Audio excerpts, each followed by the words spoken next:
You're listening to School Counseling Simplified, a podcast with easy-to-implement strategies for busy school counselors.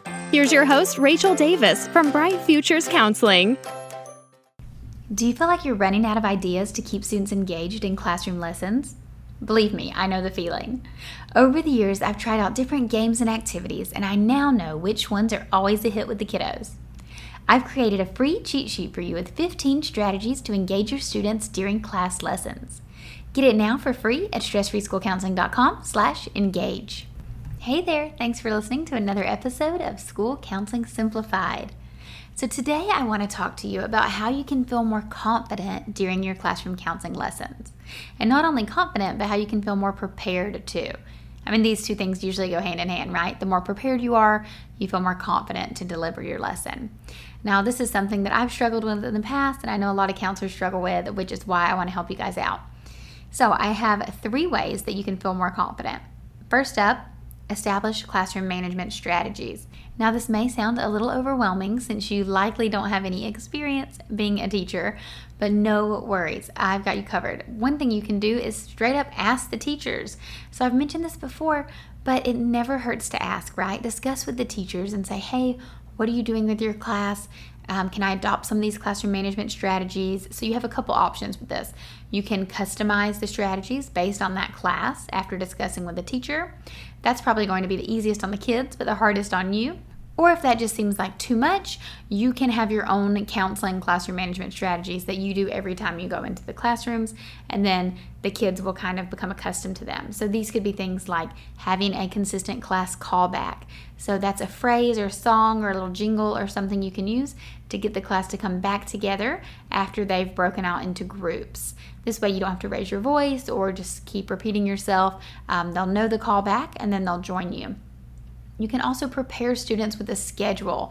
So that's another classroom management strategy I like to use is, even a visual schedule is even better. But at a minimum, tell them, okay, after this activity, we're going to do this. So, something like, okay, you're going to break up into your groups for 4 minutes. And then after you do that, we're coming back together on the mat for our discussion. You can set timers. That's always helpful. Visual timers, even better. So they know, okay, she turned the timer on. We're watching it count down. This is how much time I have with the group.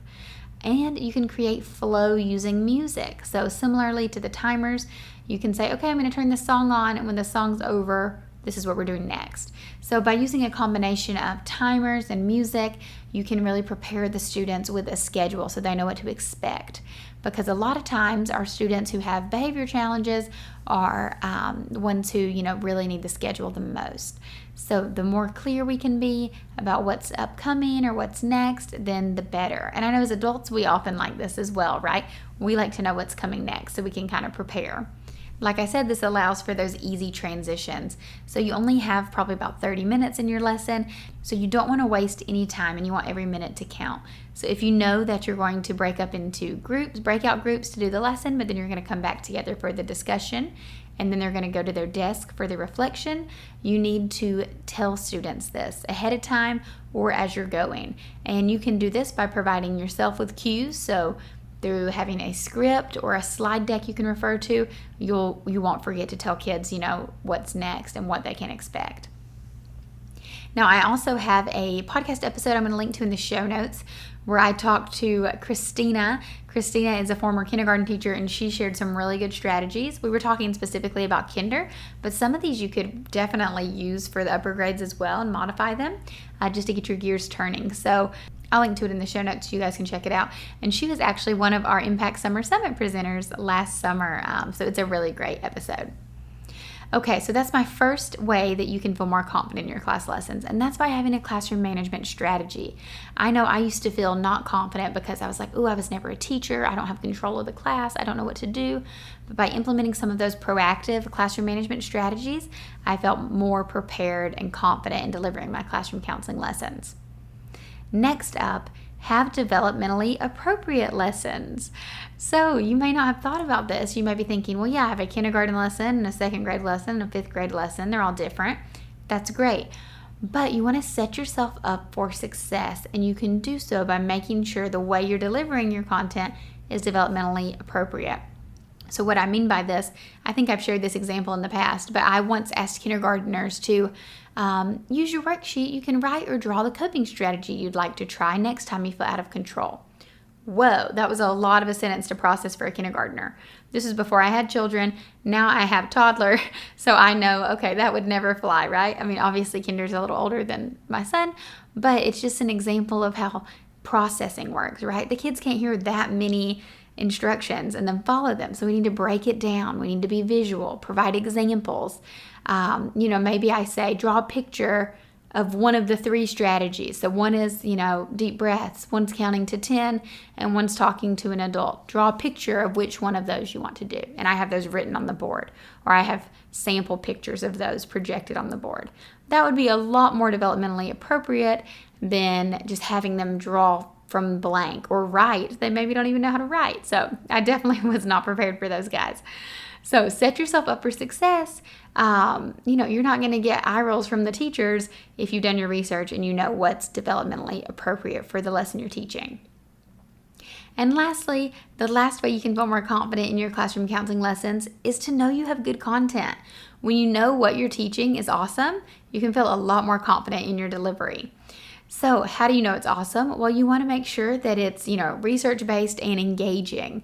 So you want to make sure that it's not something you just grabbed last minute as you were walking out the door, but it's something that you put effort into and that has engaging activities.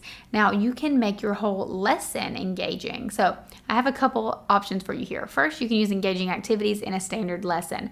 So if you go back and listen to last week's episode where I talk about the lesson builder framework, I talk about how you do an icebreaker, then you do your lesson, then you do discussion, then you do reflection, then you do data collection. So in that case, maybe during the lesson, you do a, show a cool video or play a cool charades or role play game or something. That would be a way to make one component of your lesson engaging. But on the flip side, you can make your entire lesson really engaging by using things like scoot games, escape rooms, videos, movement-based activities. Those are all things you can do to keep the kiddos engaged, and that's going to make you feel confident because the kids are loving it, they're participating, they're learning. That's how you can make sure that you have good content. Another way is you want to make sure that it's research-based, ASCA and CASEL aligned. So this is a good one. You want to go to those standards and make sure that your lesson is aligned with the standards. So first, I encourage you before you start lesson planning to go to the standards, figure out the standards that you're trying to meet and the goals you want to achieve by teaching that lesson, and then you'll form your lesson around the standards. So that's always a great rule of thumb there as well. So hopefully you now have some strategies to feel more confident during your class counseling lessons and more prepared too, right? And that's by using those classroom management strategies, by delivering developmentally appropriate lessons, and by knowing that you have good content that's engaging, research-based, and ASCA and CASEL aligned. I hope you found this episode helpful. Now that we've kind of started talking about those engaging class lessons and some different things you can do, you want to download this freebie I have for you. It's a cheat sheet I've created with 15 strategies to engage your students during class lessons. I think you're going to find it super helpful. Go ahead, you can go to the link in the show notes to snag it or download it for free at stressfreeschoolcounseling.com/engage. Okay, I'll talk to you next week. Thanks for listening to School Counseling Simplified. You can find the links from today's episode in the show notes. If you'd like to connect with Rachel, she's on Instagram and Teachers Pay Teachers at Bright Futures Counseling. Be sure to subscribe to the podcast so you don't miss any episodes of School Counseling Simplified. Talk to you next week.